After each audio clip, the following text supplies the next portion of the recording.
Fala, meus amigos e minhas amigas, meus irmãos e minhas irmãs, gente boa, gente do coração. Nesse vídeo nós vamos falar sobre experiências místicas e se elas são a mesma coisa do que estar desperto. Se elas são a mesma coisa do que estar despertando espiritualmente, né? Porque muitas pessoas têm experiências místicas. O que são experiências místicas?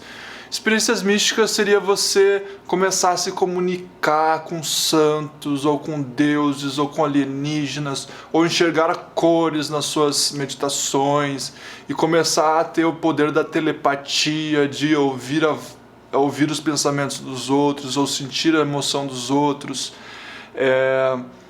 Enfim, existem inúmeros tipos de experiências místicas, só que nada disso significa estar desperto, nada disso significa estar despertando espiritualmente.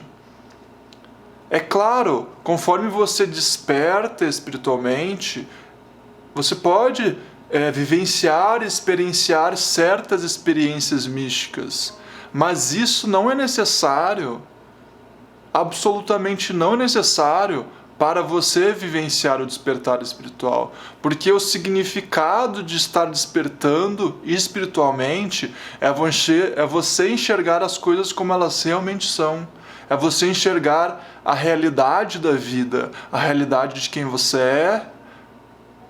é você enxergar que talvez você não saiba quem você acredita ser, é perceber que quem que você achava ser, você não é.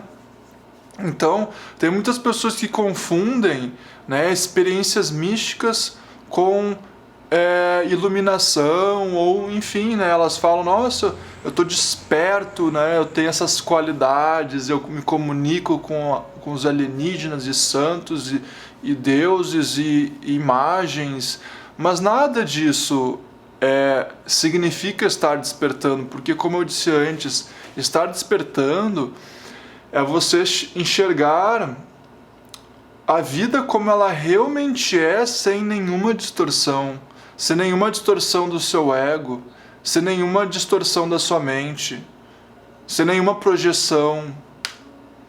O despertar espiritual é um outro processo que envolve a realidade da vida, que envolve viver a verdade acima de tudo, que envolve incorporar a verdade acima de tudo.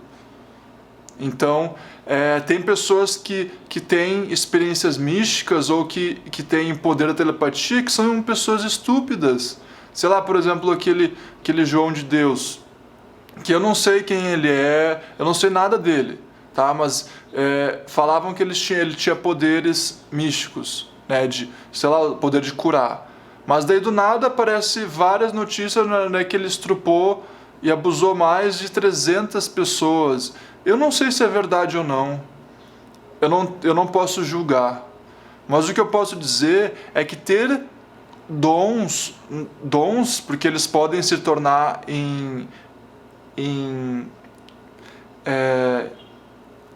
o contrário de dom seria, bom, vai se tornar algo ruim. O poder da cura pode ser usado para você fazer coisas ruins, que talvez seja o caso dele. Eu não sei, eu não estou dizendo que ele fez aquelas coisas. Eu só estou enfatizando assim porque tem pessoas que acabam se sentindo ofendidas quando a gente fala de alguém.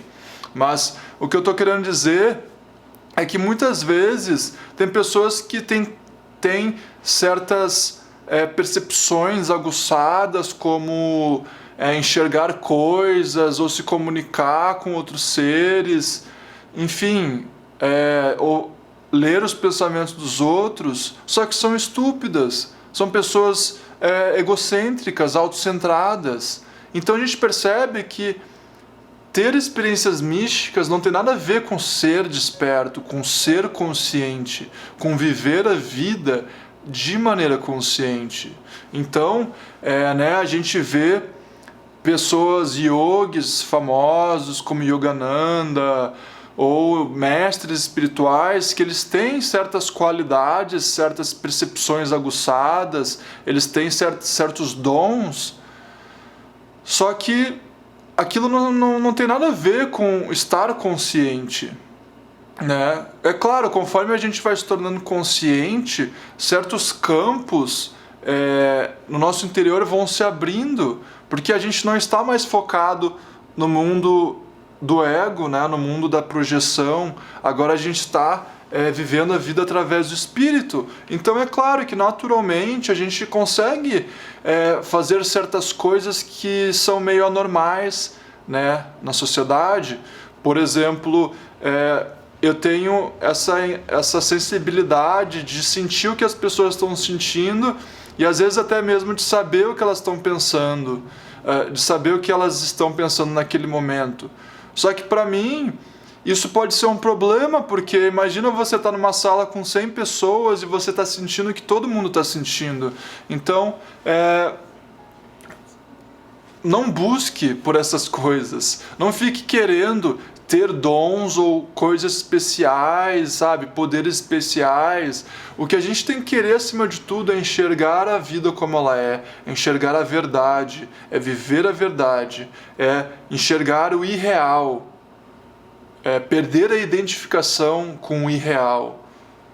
Se vai aparecer qualidades em nós nesse processo, maravilhoso, né? Você pode usufruir delas ou não, mas não são obrigatórias e não significam nada, né? Até tem essa frase na Bíblia que fala: abençoados os pobres de espírito, pois eles herdarão o reino de Deus, né? É uma analogia, uma metáfora que está dizendo menos é mais. A gente não precisa de tantas coisas em nós para enxergar o reino de Deus. A gente só precisa enxergar a realidade, a verdade, e viver a verdade em nosso interior e incorporar a verdade do Espírito, da presença que há em nós. Então, tem uma história até engraçada, né, que tem pessoas que falam com santos ou com deuses, e é muito interessante porque tem historiadores que falam que nós, seres humanos, quando pela primeira vez a gente começou a observar os nossos pensamentos, né? Quando a gente começou a evoluir, do nada a gente começou a olhar nossos pensamentos, pela primeira vez, a gente achava que era Deus, eram deuses falando com a gente, ou que era o diabo falando com a gente. Mas na realidade é apenas nós mesmos falando com nós mesmos. Então tem muitas pessoas que confundem, né, santos com a própria mente, né? As pessoas quem é que fala isso? Eu acho que é o Alan Watts. As pessoas estão tão alienadas, tão desconectadas do interior, que quando elas ouvem a voz delas e observam, elas acham que já é um alienígena, um ser de luz, né? Porque normalmente o estado do ser humano é estar completamente imerso no pensamento e não conseguir observar o pensamento. Então, quando a pessoa pela primeira vez ela observa o pensamento, ela acha que é um ser de outra dimensão, quando na realidade é apenas o próprio pensamento dela. Então, esse vídeo foi mais para enfatizar um pouco essa curiosidade, né, de experiências místicas, porque, né, nossa vida a gente pode experienciar inúmeras experiências místicas, a gente pode fazer rituais e ver coisas, sentir coisas e adquirir dons, entre aspas, né? Eu até vou querer pesquisar para ver o contrário de dom, porque seria interessante aprender. Mas não procurem, não vão atrás de adquirir poderes especiais, né? E, enfim, é claro, as experiências místicas podem podem nos ensinar certas coisas, mas não almeje por isso. Uma pessoa que realmente está no caminho espiritual, no caminho da verdade, ela apenas quer viver a verdade, né? Então, viver a verdade não tem nada a ver com ter experiências místicas. Então, né, não perca o seu tempo indo atrás de excessos, de distrações, porque às vezes as pessoas ficam buscando por experiências místicas e elas se distraem, elas não olham para dentro. E porque até mesmo o nosso ego ele domina nossas experiências místicas. O nosso ego pode dominar o nosso despertar espiritual, né? Agora eu não sou mais uma pessoa normal, agora eu sou uma pessoa desperta, consciente, iluminada, né? Então, enfim, esse processo espiritual, ele é uma coisa muito diferente do que as pessoas pensam. É um processo inexplicavelmente divino, mas ao mesmo tempo assombrador, porque ele é uma coisa que a gente jamais imaginaria ser daquela maneira. É uma coisa que está longe de ser como a gente pensa que é. O despertar espiritual, o processo, né, de uma pessoa se iluminar ou se tornar uma pessoa realizada, é uma coisa bem diferente do que as pessoas pensam, né? E é só olhar para a vida de Jesus. Independente se ele existiu ou não, é só olhar a história. É um caos, né? É sofrimento, é crucificação, é discípulo traindo ele, é as pessoas indo atrás dele jogando pedra. O despertar espiritual é um processo de muita dor, de muita... É despertar das nossas sombras e perder a identificação com todos os males que há em nós e começar a integrar também o nosso aspecto sombrio na nossa luz. Só que para isso, esse renascimento que acontece através do despertar espiritual é um processo muito, muito impactante, onde é que envolve energia fluindo pelo nosso corpo, envolve condicionamentos da mente, envolve crenças, envolve o corpo físico, tudo em nós muda. É literalmente você sair do casulo e se tornar uma borboleta e começar a voar.